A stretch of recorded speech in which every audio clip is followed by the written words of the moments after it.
మన జీవితంలో ఎన్నోసార్లు బయట మనిషిగా బాగానే కనిపిస్తాం. కానీ మన హృదయములో బాధ, పాపభారం, నిరుత్సాహం, అలసట, అస్థిరత ఉండవచ్చు. అలాంటి సమయంలో దావీదు చేసిన ఈ ప్రార్థన మనందరికీ ఎంతో అవసరం. దేవా, నాయందు శుద్ధ హృదయం కలగజేయము. దావీదు రాజు ఇక్కడ ధనం అడగలేదు, శత్రువుల మీద విజయం అడగలేదు, పదవి అడగలేదు. ఆయన దేవుని దగ్గర అడిగింది ఒకటే, శుద్ధమైన హృదయం. ఎందుకంటే దేవుడు బయట రూపాన్ని కాదు, హృదయాన్ని చూస్తాడు. మన హృదయం శుద్ధమై ఉంటే ప్రార్థనలో బలముగా ఉంటాం, దేవుని సన్నిధిని అనుభవిస్తాం, ప్రేమ పెరుగుతుంది, క్షమించే స్వభావం వస్తుంది, ఆత్మీయ జీవితంలో స్థిరంగా ఉంటాం.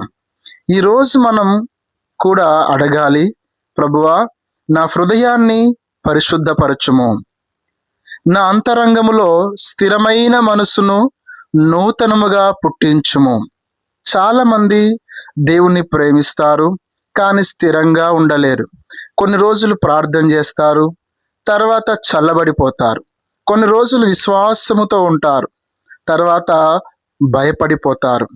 అందుకే దావీదు ఇలా ప్రార్థించాడు, ప్రభువా, నా ఆత్మను నూతనపరచుము, స్థిరమైన మనసు కలగజేయమంటున్నాడు. స్థిరమైన ఆత్మ అంటే పరిస్థితులు మారినా దేవుణ్ణి విడవకపోవడం, కష్టాలలోనూ విశ్వాసం నిలుపుకోవడం, ప్రార్థనలో నిలకడగా ఉండడం, పవిత్రతలో కొనసాగడం, దేవుని దగ్గరికి నిజాయితీగా రావాలి. దావీదు తన తప్పును దాచలేదు, పశ్చాత్తాపముతో దేవుని దగ్గరికి వచ్చాడు.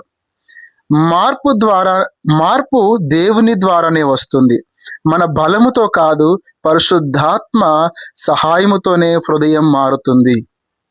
దేవుడు క్రొత్త ఆరంభం ఇస్తాడు.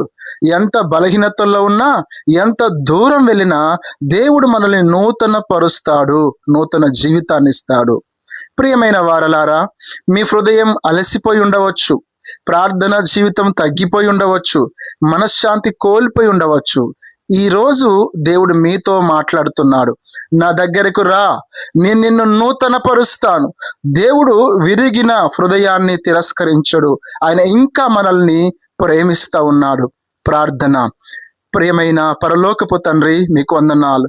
మా హృదయాలను పరిశుద్ధపరచుము, మాలోని అస్థిరతను తొలగించుము. ప్రార్థనలో, విశ్వాసములో, పరిశుద్ధతలో నిలకడగా ఉండడానికి సహాయం చేయమని, మా అంతరంగాన్ని నూతన పరచుమని యేసయ్య నామములో ప్రార్థిస్తున్నాం తండ్రి. ఆమేన్.